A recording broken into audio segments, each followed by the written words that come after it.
Një pyetje interesante në ka ardhur thotë kështu, që 20 vite jetojnë në bashkësi me vjehrit, por ata janë të pakënaqur me respektin tim, më ofendojnë me fjalë jo të mira, thot para një jave edhe burri më ofendoi para prindërve të vet me fjalën budallic me letra. Edhe unë u hidhrova dhe po ndjej vetëm fajtore për respektin. Vjera u gëzu thot për fjalët e djalit të vet që më tha para saj. Dua një këshill nga ju, jam shumë e mërzitur.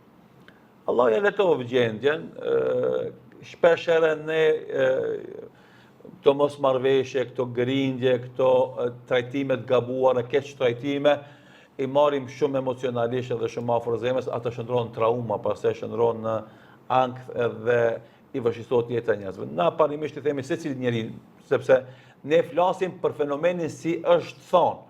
A është kjo ka ndodhur për një me, a s'ka ndodhur për një me, a është ka keq kuptim apo është më bet tjetër. Se zakonisht kur flasim na flasim për çështjen si është thonë. Na nuk jemi duke gjykuar, japim këshilla dhe porosi, sepse për të gjykuar në situata të tilla na do të më ndëgju tuti palët. E du me thonë këtë fjalë këtu në këtë rast sepse kemi konstatuar shpesh herë se ajo që thot pala A për një mosmarrveshje me palën B, pa i ndëgju dy palët mund me pasqyrë të gabuar.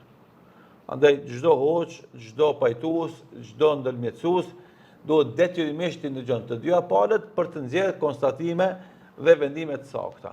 Po si të qoftë, na tash jemi duke dhënë përgjigje për një rast pa njohur që e paraqet kështu situatën, ne i themi Allahu shpërbleft për respektin, për kujdesin që ke treguar ndaj vjerive tu, ndaj burrit tan, ti ke bërë vepër të mëdha të mirë, ti do të fitosh shpërblimin prej Zotit.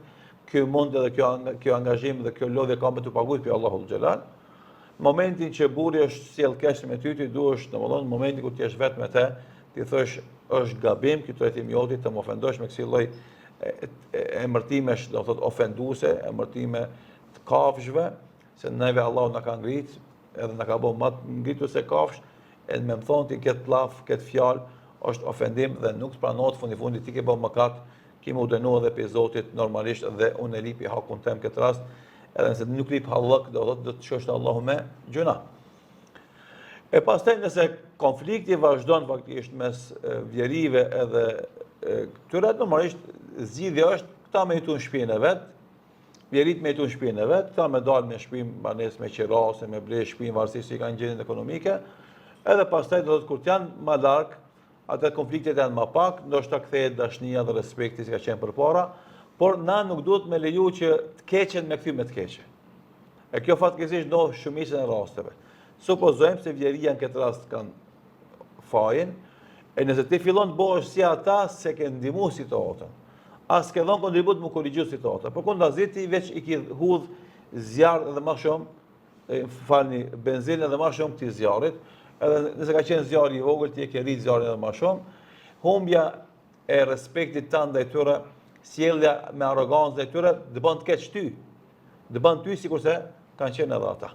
Andaj ne lutim Allahun e Madhëshëm që Allahu ta largu këtë mërzi, e me shumë mëshirën edhe bekimet e veta në këtë familje, e me i tejkalu këto mosmarrveshje, inshallah taala secili me ditë vendin e vet, edhe me shpërbly për kontributin njëri tjetrit. Allahu të rujt. Amen.